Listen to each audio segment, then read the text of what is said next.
नमस्कार, संकल्प न्यूज में आपका स्वागत है। मैं आलोक शर्मा। आइए नजर डालते हैं आज की मुख्य खबरों पर।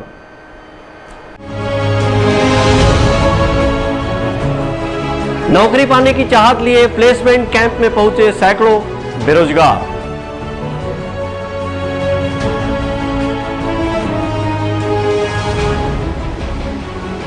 पुरस्कार वितरण के साथ राज्य स्तरीय शतरंज प्रतियोगिता का हुआ समापन।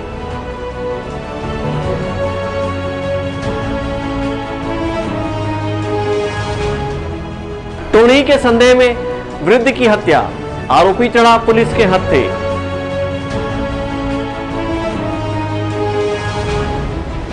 और समय पर स्कूल नहीं पहुंच रहे हैं शिक्षक, बच्चों का भविष्य अधर में। अब खबरें विस्तार से। राजनांदगांव जिला रोजगार कार्यालय में लगभग 1500 पदों की भर्ती के लिए प्लेसमेंट कैंप का आयोजन किया जा रहा है, जिसमें बड़ी संख्या में युवा बेरोजगार नौकरी पाने की चाहत लिए रोजगार कार्यालय पहुंच रहे हैं।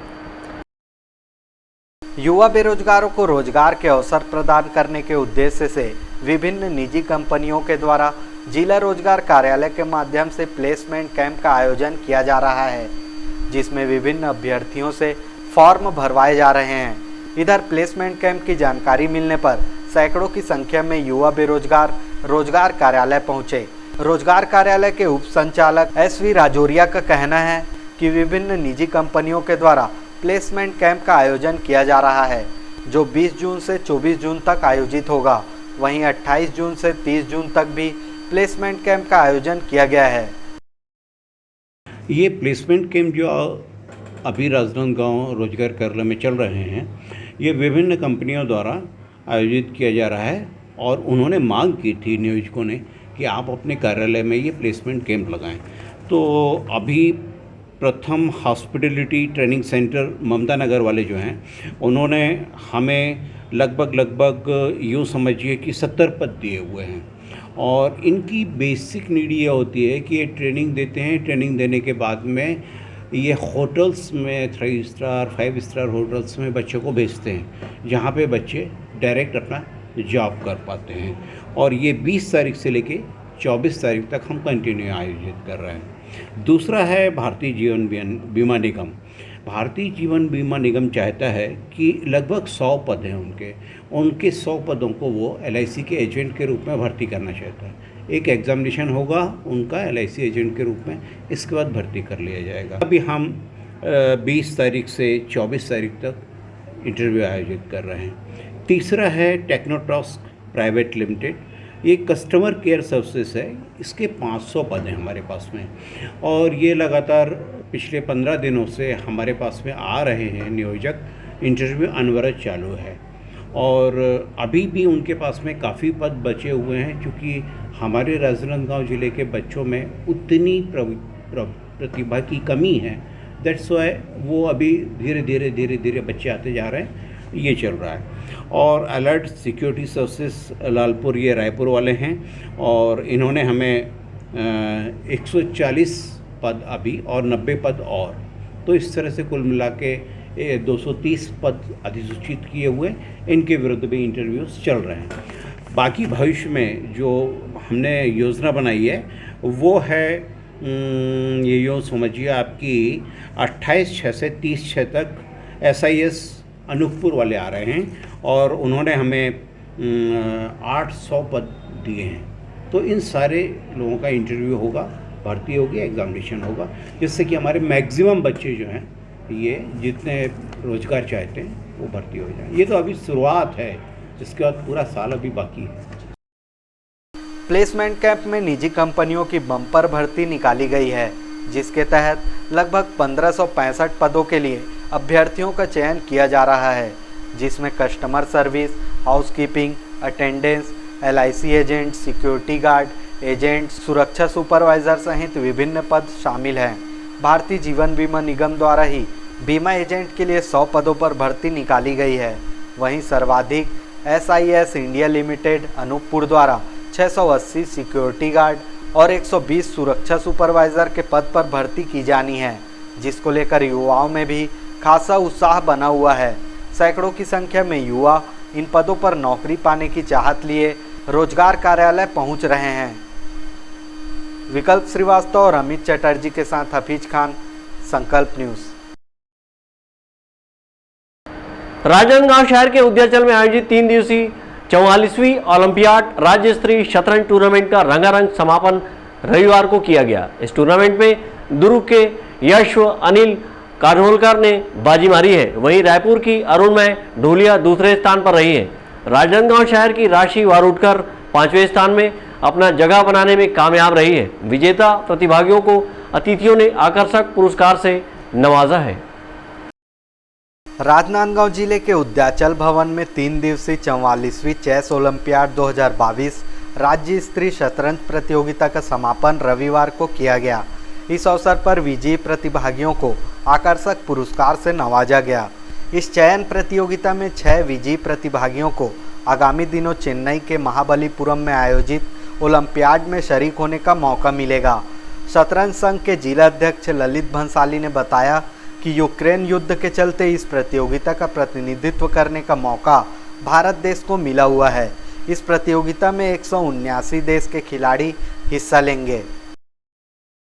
ये आयोजन रखने का हमारा मुख्य उद्देश्य था कि अभी 44वां ओलंपियाड जो कि यूक्रेन में युद्ध चल रहे हैं उसकी वजह से हमारे भारत को मिला है, जो बहुत गौरव की बात है। इसमें लगभग 189 कंट्रीज़ पहली बार ये आई है और ये आयोजन हो रहा है महाबलीपुरम में 28 जुलाई से 10 अगस्त तक के। इस आयोजन के माध्यम से यहाँ से हम लोग 3 दिवसीय जो टूर्नामेंट करा रहे हैं, यहाँ से बच्चे सेलेक्ट होके 6 बच्चे, जिसमें 2 जो बच्चे हैं, 1 गर्ल्स और 1 बॉयज़, ये गवर्नमेंट स्कूल के रहेंगे, ये कंपलसरी है। और 4 बच्चे यहाँ से निकल के सिलेक्शन करके हम लोग इनको महाबलीपुरम भेजेंगे।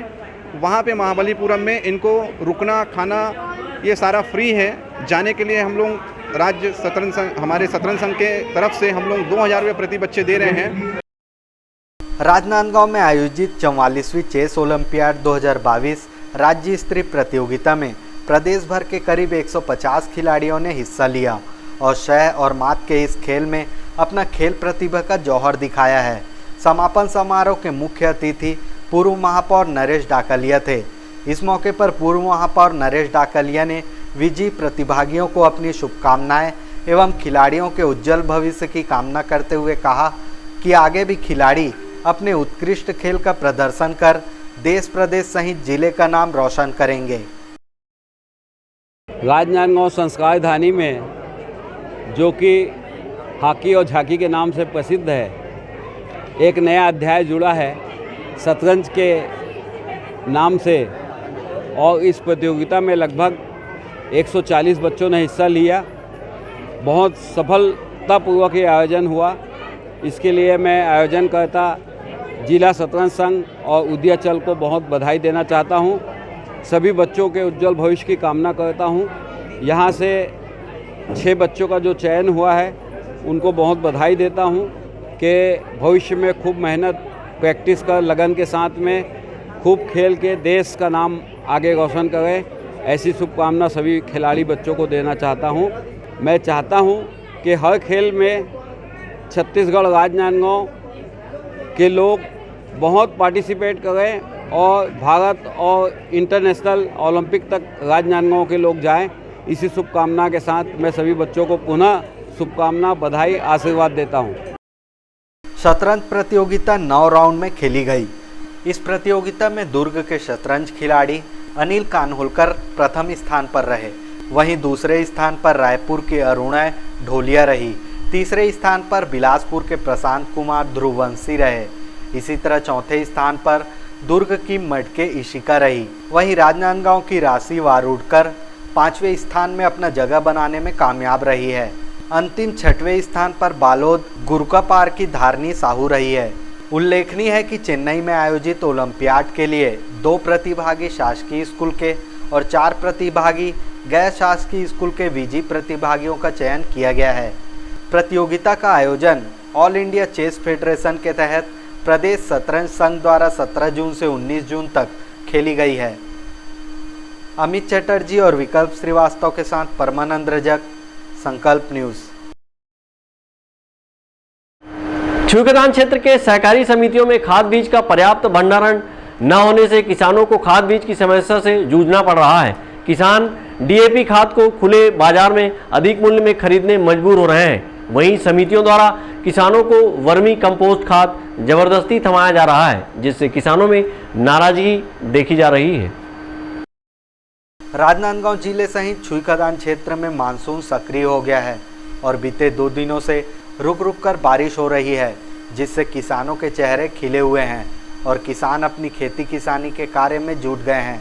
वहीं क्षेत्र के सहकारी समितियों में पर्याप्त खाद बीज का भंडारण न होने से किसानों को खाद बीज की समस्या से जूझना पड़ रहा है। क्षेत्र के अमलीडीह भोलाटोला सहकारी समिति में खाद की सबसे ज़्यादा कमी बताई जा रही है। यहाँ पर डीएपी खाद की उपलब्धता शून्य बताया जा रहा है। किसानों का कहना है कि सोसाइटी में डीएपी खाद की उपलब्धता नहीं होने से खाद खुले बाजार में अधिक मूल्य पर खरीदना पड़ रहा है, जिससे किसानों को आर्थिक नुकसान उठाना पड़ रहा है। वहीं सहकारी समितियों द्वारा किसानों को वर्मी कंपोस्ट खाद जबरदस्ती थमाया जा रहा है, जो कि गुणवत्ताहीन है। किसानों का कहना है कि समिति में उन्नत किस्म के बीज उपलब्ध न होने से इधर उधर भटकना पड़ रहा है। का स्थिति है अभी सोसाइटी में खाद वाद के बीज के? डीपी खाद नहीं मिलत नहीं मिला थे। हाँ। और धान बीज का चीज़ की मिली से? धान चीज मन देत है बीज मतलब कौन वाले ले हो अभी? मतलब सरना है, महामाया है, सर बीज मन दे थे हाँ। हैं? आओ तो खाद तो ज़्यादा प्रॉब्लम तो सोसाइटी में कह रहे तो खाद का बाही कुछ बताइए इसका। खाद तो मतलब वो कुछ बताबे नहीं करे, बता नहीं सकन थे। ऐसे क्या? तो कैसे करूँ? जैसे पानी भी बारिश भी चालू हो गए, का करवे अभी दुकान से सब खरीद के लेके करत। कतेक पड़े दुकान में? सस्ता है कि महंगा? दुकान में मतलब कोनो 17 से बेचा थे, कोनो 16, 15 के किस्म के बेचा। का खाद बेचा थे वो मतलब वही क्या है डीपी खाद तो ऐसे खाद वाद मिला थे? नहीं मिले अभी, एक पंद्रह में इंडिया खाद में मिले और बीज भी धान वान बीज वगैरह नहीं मिलेंगे ना अभी। धान नहीं लगे हो? मिला थे नहीं मिला थे? मिला थे और नहीं लगे ना। आप कौन गाँव से आए हो? कुली का सर कुली का क्या नाम है आपके? आनंद राम। तो अब खेती किसानी काम चालू हो गए है और खाद नहीं मिला तो कैसे करो फिर? कैसे कर बोल भाई, अब कोई मेरे ले दे लगा फिर सोसाइटी में खातू नहीं आता, कैसे कर वो? तो कहाँ बोले थे समिति प्रबंधक? वो बोली से आ जाते 2-3 दिन के बाद बोले है। तो कहाँ ले खरीदे हो सब खाद वगैरह धान वगैरह? कृषि केंद्र नाने किसी के लिए खरीद लाए हो? कद लगाई? 700 का चीज़ के? गोल्डन 72 ये खाद है? नहीं धान बीजा। धान भी सोसाइटी मिला था ना? मैं पता नहीं कर नहीं करे ना। तो ये पाँचवा डोली आपके है क्या? ये वाला नो वो आगू वाले ना? कौन सा खाद ले क्या चीज़ ले रहा है? डीएपी यूरिया मिली सो? नहीं कहीं नहीं यहाँ आया ही है। नहीं आया। ऐसे में खेती किसानी कार्य शुरू हो चुके हैं तो परेशानी नहीं जाएगी? परेशानी तो हो गए हो तो 2 साल हो गए होते होते। दुकान में भी जा रहे हो खरीदने के लिए? दुकान में भी गए थे, दुकान में भी नहीं है। दुकान में भी नहीं है। धान बीज वगैरह मिली? धान बीज तो ले लिए। तो कब तक आई कुछ बताइए सर? ये लोग कुछ बता नहीं सकते ना, क्या बताएंगे भाई। सोसाइटियों में खाद बीज का भंडारण को लेकर कृषि विस्तार अधिकारी केएल कोठारी का कहना है कि सहकारी समितियों में पर्याप्त बीज का भंडारण किया गया है। वहीं एसएसपी यूरिया खाद पर्याप्त मात्रा में किसानों को उपलब्ध कराई जा रही है। उन्होंने बताया कि क्षेत्र में डीएपी खाद की कमी बनी हुई है। उनका कहना है कि 1-2 दिन में 300 मैट्रिक टन डीएपी खाद विकासखंड को मिलने वाली है, जिससे किसानों को राहत मिलेगी। अभी खाद बीज की क्या स्थिति है? अभी हमारे सेवा सहकारी समितियों में पर्याप्त बीज की व्यवस्था है।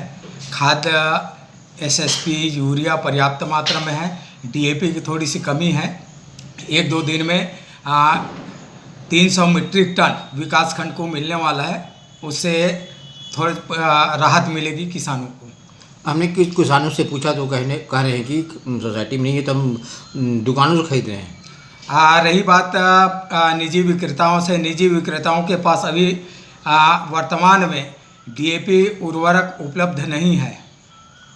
जो कह रहे हैं वो ठीक नहीं है। नहीं महंगे दामों में खरीदे हैं बोल रहे थे। अभी मैं पूछा कई किसान से तो डीएपी उर्वरक निजी विक्रेताओं के पास है ही नहीं है, तो अधिक रेट में बेचने का सवाल ही पैदा नहीं होता। तो क्या खरीदे होंगे वो? उसके स्थान पर 20-20-0-13 जो 3 पोषक तत्वों को मिलाकर के बना है वो किसान खरीदे और उसकी भरपाई करे। अच्छा, नगर से ब्लॉक में कुल कितने कृषि केंद्र है, मालूम क्या कुछ? हमारे ब्लॉक में टोटल जो सक्रिय निजी खाद उर्वरक विक्रेता है वो 16 हैं, जिसमें से सभी लोग अभी खाद का वितरण कर रहे हैं। तो निरीक्षण किए क्या इनका? मेरे द्वारा लगभग कम से कम 14-15 निजी विक्रेताओं का निरीक्षण किया गया है, जिसमें कोई भी जगह अनियमितता नहीं पाई गई। नगर लोकल शहर में भी, नगर में भी, सभी स्थानों पर, जहाँ ग्रामीण हो चाहे आपका नगर हो, सभी जगह मिला करके 16 सक्रिय उर्वरक विक्रेता निजी है हमारे यहाँ। बारिश शुरू हो गया, कब तक आ जाएगा? लगभग 1-2 दिन में 300 मीट्रिक टन विकासखंड को मिलने वाला है, तो भंडारण समितियों में किया जाएगा। खाद की क्या स्थिति है?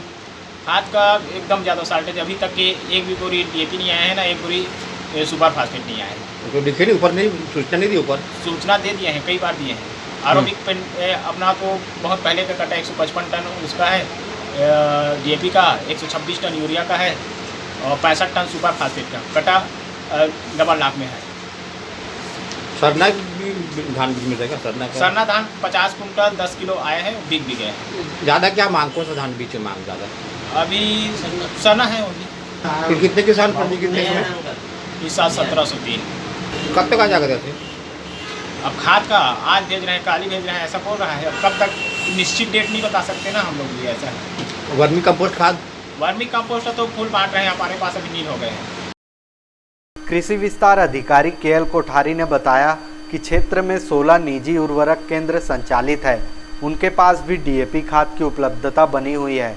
उन्होंने बताया कि दुकानों का निरीक्षण किया गया है, जिसमें किसी प्रकार की अनियमितता नहीं पाई गई है। बहरहाल सहकारी समितियों द्वारा किसानों को समय पर खाद बीज की व्यवस्था सुनिश्चित न करा पाने से किसानों की खेती किसानी में संकट के बादल छाए हुए हैं। वहीं खाद बीज की कीमतों में बेतहाशा वृद्धि होने से किसानों की परेशानियां बढ़ गई है। छुईखदान से करण सिंह ठाकुर, संकल्प न्यूज। अब वक्त ब्रेक का।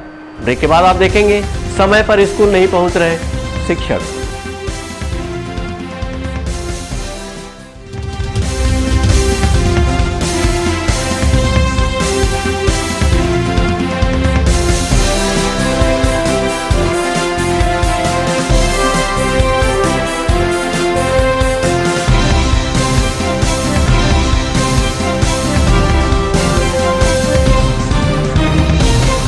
राजनांदगांव जिले का सबसे विश्वसनीय व किफायती अस्पताल शुक्ला मल्टी स्पेशलिटी हॉस्पिटल। हमारे यहाँ विशेषज्ञ डॉक्टरों द्वारा विभिन्न ओपीडी सेवाएं संचालित है। यहाँ मेडिसिन विभाग, शिशु रोग, स्त्री रोग, नाक कान गला रोग, यूरोलॉजी, न्यूरोलॉजी, हड्डी रोग, जनरल सर्जरी और बच्चों के सर्जन द्वारा ऑपरेशन की सुविधा उपलब्ध है। साथ ही पैथोलॉजी, ईसीजी, ऑक्सीजन एवं भर्ती की सुविधा 24 घंटे उपलब्ध है। आयुष्मान कार्ड और राज्य हेल्थ कार्ड से इलाज की सुविधा उपलब्ध है। Shukla multi speciality hospital, Basantpur, Rajnandgaon.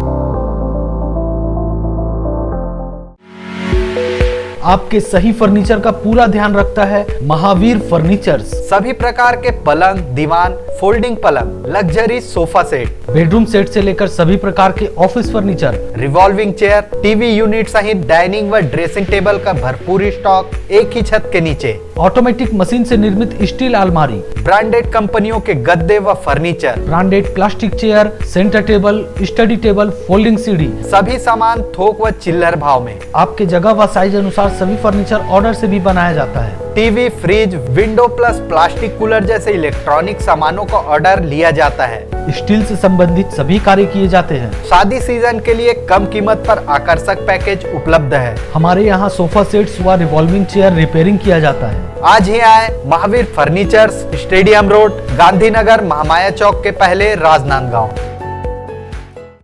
क्या आप चाहते हैं कि आपका बच्चा इंग्लिश मीडियम के उच्च स्तरीय संस्थान में पढ़े, हजारों की भीड़ में वह अपनी अलग पहचान बना सके? तो आपके इन प्रश्नों का उत्तर है लालचंद्र बहादुर एजुकेशन सोसाइटी द्वारा संचालित royal kids convent school CBSE और CISE बोर्ड से कक्षा नर्सरी से 12वीं तक और royal college B.Ed, B.Com, BSc courses के लिए। यहाँ योग्य, अनुभवी और प्रतिबद्ध शिक्षकों की टीम है। CCTV निगरानी के साथ सुरक्षित कक्षाएं और परिसर है। अच्छी तरह से सुसज्जित पुस्तकालय, विज्ञान और कंप्यूटर लैब के साथ नियमित खेल और सांस्कृतिक गतिविधियां संचालित की जाती है। जल्दी करें, सीमित सीटें। रजिस्ट्रेशन के लिए जल्द संपर्क करें। Royal kids convent and doctor JB Singh memorial senior secondary school और royal college, Lalbagh G road, Rajnandgaon. Mobile 9977 81001।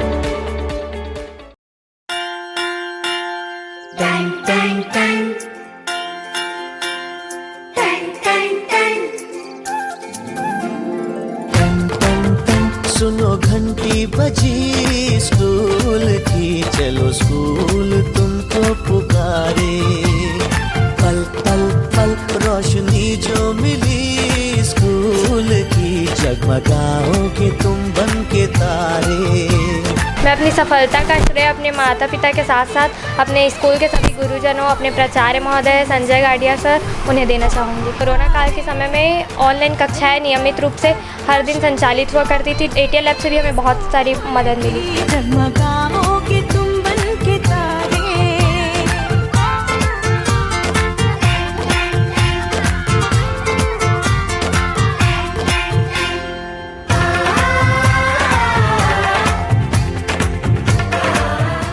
पूजा फाइनेंस, हम बनाते हैं आपका काम आसान। सभी सरकारी व प्राइवेट एवं NBFC संस्थाओं द्वारा सरकारी एवं प्राइवेट कर्मचारियों, छोटे व्यापारी एवं उद्योगपतियों के लिए कम ब्याज दर पर आसान, तीव्र प्रक्रिया एवं कम दस्तावेज पर लोन की सुविधा। बिना इनकम प्रूफ के भी होम लोन सभी के लिए उपलब्ध। फास्ट प्रोसेसिंग, घर पहुंच सेवा। सभी लोन राष्ट्रीयकृत बैंक, प्राइवेट बैंक एवं NBFC से स्वीकृत। हमारा पता वेस्लियन स्कूल के सामने टाकापारा। पूजा फाइनेंस एवं job consultancy services, Rajnandgaon, Chhattisgarh. Mobile number 8269254800, 70673111203, 8602920311, 7006713111। आपकी अपनी पुरानी खुशबू सेल अब बन चुकी है खुशबू मार्ट, ए कंप्लीट फैमिली शॉप। सबसे कम रेट में हमारे यहाँ 100 से 500 में सभी चीजें उपलब्ध है। गर्ल्स वैरायटी में kurti, harem, top, leggings, capri. Kids wear में बच्चों के लिए खास फैंसी कपड़ों का विशाल संग्रह। मेंस वैरायटी में jeans, T-shirt, capri, lower, cotton trouser, जूते व चप्पल एवं ladies purse, bag, travel bag और भी बहुत कुछ आपके इंतजार में खुशबू मार्ट। हमारा पता है स्टेशन रोड, होटल पंख के सामने, HDFC बैंक के बाजू, राजनांदगांव। मोबाइल 9630403437।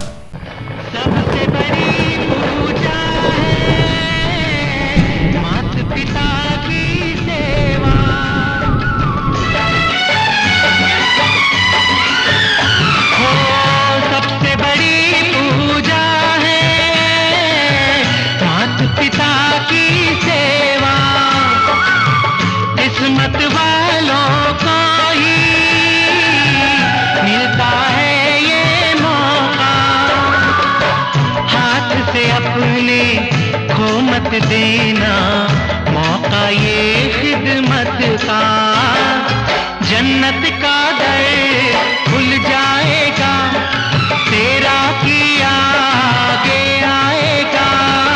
सुख दुख है क्या हल कर्मों का।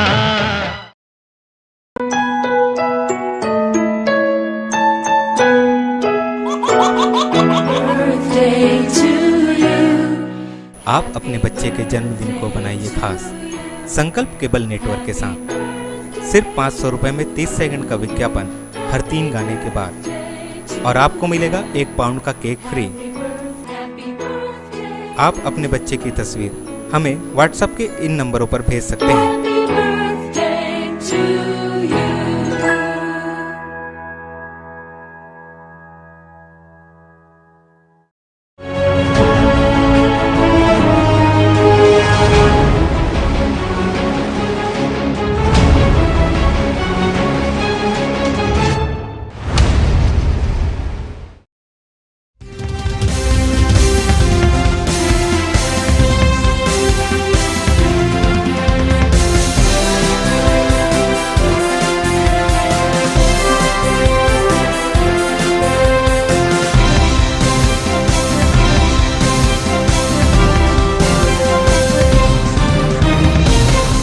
ब्रेक के बाद आपका स्वागत है।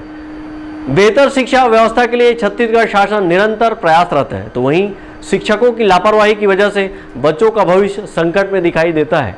गंडई नगर के स्कूल में कुछ इसी तरह का मामला सामने आया है, जहां शिक्षक स्कूल से नदारद रहे तो कुछ शिक्षक देर से स्कूल पहुंचे। शासन भले ही अभियान चलाकर सभी बच्चों को शिक्षित बनाने का प्रयास कर रही है, लेकिन शिक्षकों की मनमानी व लापरवाही के कारण नए शिक्षा सत्र के तीसरे दिन गंडई नगर के शासकीय कन्या उच्चतर माध्यमिक विद्यालय में अव्यवस्थाओं का आलम दिखा। शनिवार को प्राचार्य और शिक्षक समय पर शाला नहीं पहुंचे थे, ना ही पेयजल उपलब्ध था और ना ही सफाई थी। स्कूल के बरामदे में लगे विद्युत बोर्ड के तार खुले पड़े हुए हैं, जो कि किसी बड़ी अनहोनी को बुलावा दे रहे थे। अब तक शासकीय कन्या शाला गंडई प्रभारी प्राचार्य के भरोसे चल रहा था। इस वर्ष 21 मई को श्रीमती संध्या पात्रिका की पदस्थापना स्कूल के प्राचार्य पद पर हुआ है, लेकिन लगभग 2 माह बीत जाने के बाद भी उन्हें प्रभार नहीं मिला है।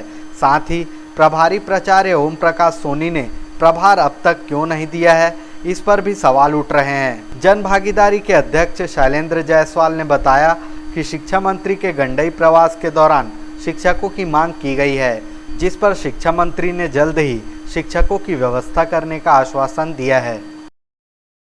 अभी स्कूल 15 तारीख को हम लोग की 16 तारीख को स्कूल में जन भागीदारी समिति की बैठक थी।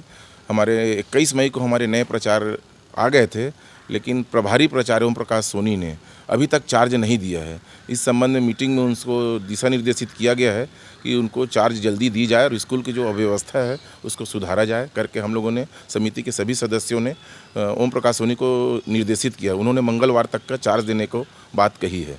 मैंने मतलब 4-5 बार उच्च अधिकारी को, डीओ साहब को और शिक्षा मंत्री भी आए थे गंडई, उनको भी शिक्षकों की कमी के लिए मैंने निवेदन किया था। उन्होंने शीघ्र व्यवस्था करने का आश्वासन दिया था। अभी शिक्षा मंत्री खुद ही गंडई दौरे में आए थे, तो उनसे मैं मिल के दिया था। स्कूल खुलने के तीसरे दिन ही जब मीडिया की टीम सुबह 9:30 बजे स्कूल पहुंची तो नए प्राचार्य श्रीमती संध्या पात्रिका स्कूल से नदारद मिली। साथ ही एक शिक्षक रविशंकर देवांगन लेट से स्कूल पहुंचे। स्कूल के शुरुआती दिनों में शिक्षकों का स्कूल आने में लापरवाही सामने आ रही है। प्रभारी प्राचार्य ओम प्रकाश सोनी से प्रभार न देने के संबंध में जानकारी लेने पर उन्होंने अपना पल्ला झाड़ते हुए बताया कि ग्रीष्म अवकाश लगने और समयाभाव की वजह से मेरे द्वारा प्रभार नहीं दिया गया है, जल्द ही प्रभार दिया जाएगा। माने शिक्षकों को आना चाहिए मेरे ख्याल से। जब स्कूल खुल गई है, मॉनिटरिंग हो रही है, जब बच्चों को हमको पढ़ाई कराना है तो निश्चित रूप से माने सभी का दायित्व होता है कि स्कूल में आए और अपने कार्य को माने पूर्ण करे। विद्यार्थियों आवेदन नहीं दिए हैं छुट्टी के लिए, तो इसमें कुछ एक्शन लिया जाएगा आपके द्वारा? मेरे हिसाब से मेरे पास अभी आवेदन नहीं आया है सर, और अगर हो तो फिर भविष्य में जो भी नियम के अनुसार जो बनेगा वो किया जाएगा। शासकीय कन्या स्कूल में 6वीं से 12वीं तक की कक्षाएं संचालित हो रही है। इस वर्ष बालक उच्चतर माध्यमिक विद्यालय में प्रवेश नहीं होने व आत्मानंद इंग्लिश मीडियम स्कूल में तब्दील होने के कारण बालक स्कूल के छात्रों का भी एडमिशन कन्याशाला में हो रहा है। ऐसे में शिक्षकों की कमी का होना बच्चों की भविष्य के साथ खिलवाड़ करना है। सेटअप के अनुसार 11 शिक्षकों में से वर्तमान में 9 शिक्षक ही हैं। वहीं स्कूल में हिंदी, अंग्रेजी, गणित, अर्थशास्त्र, विज्ञान और कॉमर्स शिक्षक की कमी है। वहीं स्कूल प्रांगण में लगा बोरवेल विगत 2 माह से खराब स्थिति में पड़ा हुआ है, जिससे स्कूल की साफ सफाई और बच्चों को टॉयलेट जाने की समस्या हो रही है। 2 माह से बोरवेल खराब स्थिति में होने के बावजूद वर्तमान प्रभारी प्राचार्य व शाला समिति द्वारा इस ओर कोई ध्यान नहीं दिया गया। लेट से स्कूल पहुंचे शिक्षक रविशंकर देवांगा ने बताया कि वे प्रतिदिन बस से दुर्ग से गंडई आना जाना करते हैं। आज बस नहीं मिलने के कारण समय पर स्कूल नहीं पहुंच पाए। सर मुझे आने में थोड़ा सा लेट इस वजह से हो गया, कुछ काम की वजह से मैं थोड़ा सा लेट आया, बस से आता हूँ। तो इसकी सूचना मैंने पूर्व में प्राचार्य महोदय को दे दी थी कि आज आने में मुझे थोड़ा सा विलम्ब हो जाएगा, ऐसा करते हैं। सर आप कहाँ से आना होता है आपको? दुर्ग से आना होता है। दुर्ग से कितने किलोमीटर से यहाँ से? 70 किलोमीटर लगभग। अच्छा ये बताइए नियम क्या है कि एक शिक्षक को कितने किलोमीटर के अंदर में रहना चाहिए? सर उसकी जानकारी तो अभी फ़िलहाल नहीं है, मैं नया ही हूँ, अभी ज़्यादा समय हुआ नहीं मुझे। शायद चूँकि आपके कंधे पे जो है बच्चों की भविष्य की जिम्मेदारी है और ऐसे में यदि आप इतना लंबा चौड़ा दूरी से यात्रा कर रहे हैं तो स्वाभाविक बात है लेट होना, और लेट होंगे तो पढ़ाई सही ढंग से हो नहीं पाएगा। जी सर कौन मैडम को दी थी जानकारी या सर को? मैडम को, प्रिंसिपल मैडम को। बच्चों को बेहतर शिक्षा मिले इस ओर छत्तीसगढ़ शासन के मुखिया भूपेश बघेल स्वयं रुचि लेकर उत्कृष्ट अंग्रेजी विद्यालय की स्थापना करवा रहे हैं ताकि बच्चे बेहतर शिक्षा ग्रहण कर सके। वहीं दूसरी ओर शिक्षकों की लापरवाही के चलते बच्चों के अध्यापन में रुकावटें आ रही हैं। इस ओर स्थानीय महकमे को ध्यान देने की आवश्यकता नजर आती है। संकल्प न्यूज़ के लिए गंडई से रत्नेश कुलदीप की रिपोर्ट।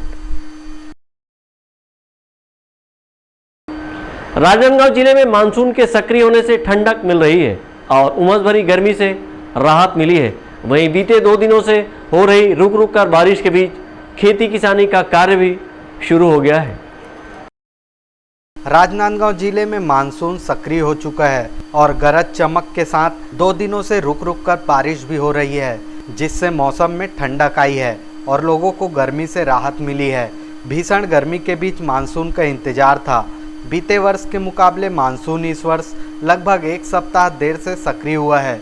मानसून के सक्रिय होते ही किसानों ने भी खेती किसानी का कार्य शुरू कर दिया है। बीते रविवार की दोपहर जमकर हुई बारिश से लगभग 8 mm वर्षा दर्ज की गई। वहीं आज सुबह से ही घने बादल छाए रहे और रिमझिम बारिश होती रही। वहीं रविवार को हुई मूसलाधार बारिश की वजह से लोगों को दिक्कतों का सामना करना पड़ा। शहर के फ्लाईओवर के नीचे आवागमन करने वाले लोगों ने रुककर बारिश थमने का इंतजार किया, तो वहीं छोटे नालियों के भर जाने से पानी सड़क तक भी आ गया, जिससे नालियों की सफाई व्यवस्था की स्थिति साफ नजर आ रही थी। वहीं मौसम के बदलने से सर्दी खांसी के मामले भी बढ़ने लगे हैं और अस्पतालों में भीड़ देखी जा रही है। अमित चटर्जी के साथ हफीज खान, संकल्प न्यूज़। राजनांदगांव जिले की छुरिया थाने की पुलिस ने 24 घंटे के अंदर बुजुर्ग महिला की हत्या करने वाले आरोपी को गिरफ्तार करने में सफलता हासिल की है। छुरिया थाना अंतर्गत आने वाले ग्राम गिधवा भवर की बुजुर्ग महिला की टोनी के शंका पर गांव के ही एक व्यक्ति द्वारा लकड़ी व चाकू से हमला कर हत्या को अंजाम दिया गया। बीते 17 जून को हुई इस घटना के दिन जब मृतका के परिजन घर पहुंचे तो बुजुर्ग महिला घर के पर्ची में खून से लथपथ मृत अवस्था में पड़ी थी, जिस पर तत्काल डायल 112 को सूचना दी गई। मामला छुरिया पुलिस थाना को मिलने पर जांच में पुलिस जुट गई, जहां अज्ञात आरोपी पर जान से मारने की नीयत से घर में घुसकर प्राणघातक हमला कर शरीर, सिर व गर्दन में गंभीर चोट पहुंचाकर हत्या किए जाने का अपराध दर्ज कर आरोपी की तलाश शुरू कर दी गई। मामले की जांच के दौरान पुलिस को मिले साक्ष्यों के आधार पर पुलिस ने जब गांव के 48 वर्षीय सोनसाय मंडावी से पूछताछ की तो उसने बुजुर्ग महिला की हत्या घटना को अंजाम दिया जाना स्वीकार किया है। 40-38 साल के बाद है तो बहनी की शादी हुई तो बहनी की शादी होने के बाद में वो मान बाई गए तो बाद में 1 महीना के बाद तो वहाँ रुक गए। वहाँ मान बाई के रुके बस उसका नाम है सुनई बाई। रुके के बाद में थोड़ा ये टाइप के भुट टाइप के हो गया। 1-2 दिन के बाद भुट होने के बाद में अब का हो ये टोनहेटा माँ के हिसाब से करें बस। गुस्सा जो था आपको कितने दिन से था? नहीं गुस्सा ज़्यादा नहीं है, अभी तो थोड़ा से बाद में हुई थी गुस्सा। तो अचानक कितने बजे घटना को अंजाम दिया? वो है कम से कम 2-2:30 बजे, 2 नहीं थे 3 बजे। लाठी से और लाठी से तो से चाकू से जब आगे घर में आ गए। हाँ लाठी को फेंक दिया। पुलिस अधीक्षक के निर्देशन पे लगातार उस गांव में पहुंचकर मामले की विवेचना किया गया। उसमें एक व्यक्ति जो है जिन्होंने पूछताछ करने पर अपना नाम सोन साय मरावी बताया और जिन्होंने घटना को कारित करना बताया। घटना का कारण जो है वो जो है 20 वर्ष पुरानी है। इसके पिताजी जब जीवित थे, इसकी बहन को जादू टोना आता था, तो मृतिका का नाम उसके ऊपर आया था और इससे 2 वर्ष पहले इसके भाई भी जब बीमार हुआ था, तब उसके भतीजा ने उसके घर में घुस करके मृतिका को मारने के लिए कोशिश किया था। तो जिसके कारण वो इनका रंजिश और बढ़ते गए और उसको मारने की नीयत से 16 तारीख को हथियार लेकर के, हाथ में डंडा लेकर के मृतिका के घर पहुंच गई। मृतिका अपने घर में बैठी थी और जैसे दरवाज़ा खोला और मृतिका को ताबड़तोड़ पहले डंडे से वार किया। महिला बेहोश हो जाने पर चाकू रखा था, जिसमें चाकू से कई बार प्रहार किए। अंधविश्वास के जाल में फंसकर आरोपी ने लगभग 20 वर्ष पूर्व अपनी बड़ी बहन को भूत प्रेत पकड़ लेने भ्रम पालते हुए उसे एक बैगा के पास ले गए थे। बैगा द्वारा झाड़ फूंक कर मानबाई साहू के द्वारा जादू टोना करना बताया, जिसके बाद उसके पिता के द्वारा टोनी के शक में मृतका से मारपीट किए जाने की रिपोर्ट थाना छुरिया में दर्ज किया गया, जिस पर गांव वालों की आपसी समझाइश पर राजीनामा होने के बाद फिर 2 वर्ष पूर्व सोनसाय मंडावी के बड़े भाई का स्वास्थ्य खराब होने पर उसके भतीजे के द्वारा मृतका के घर जाकर गाली गलौज एवं मारपीट किया गया। तब से सोनसाय मंडावी और उसके परिवार वाले मृतका के साथ रंजिश रखते रहे। आखिरकार घटना दिनांक को दोपहर तकरीबन 3 से 4 बजे आरोपी सोनसाय मंडावी मृतका को जान से मारने की नियत से पूरी तैयारी के साथ धारदार चाकू कमर में छिपाकर रख लिया और गली में पड़े डंडे को उठाकर मृतका के घर पहुंचा। तब उस समय मृतका अपने घर में हमेशा की तरह अकेली थी। तब आरोपी मृतका के ऊपर डंडे से ताबड़तोड़ हमला किया, जिससे मृतका बेहोश हो गई। उसके पश्चात आरोपी ने धारदार चाकू निकालकर मृतका के ऊपर प्राणघातक हमला किया, जिससे मृतका की मौके पर ही मृत्यु हो गई। आरोपी द्वारा हत्या में प्रयुक्त डंडा को मृतका के घर के पीछे फेंक दिया गया था। वहीं धारदार चाकू को अपने घर जाकर बाथरूम के टंकी में छुपा दिया। इस पूरे मामले में छुरिया पुलिस ने 24 घंटे के अंदर ही बुजुर्ग महिला की हत्या को सुलझाकर आरोपी द्वारा घटना में प्रयुक्त किए गए धारदार चाकू एवं डंडा को जब्त कर आरोपी सोनसाय मंडावी को गिरफ्तार किया है। संकल्प न्यूज़ के लिए छुरिया से ताहिर खान की रिपोर्ट। आज की खबरों में बस इतना ही। हमें दीजिए इजाजत। नमस्कार।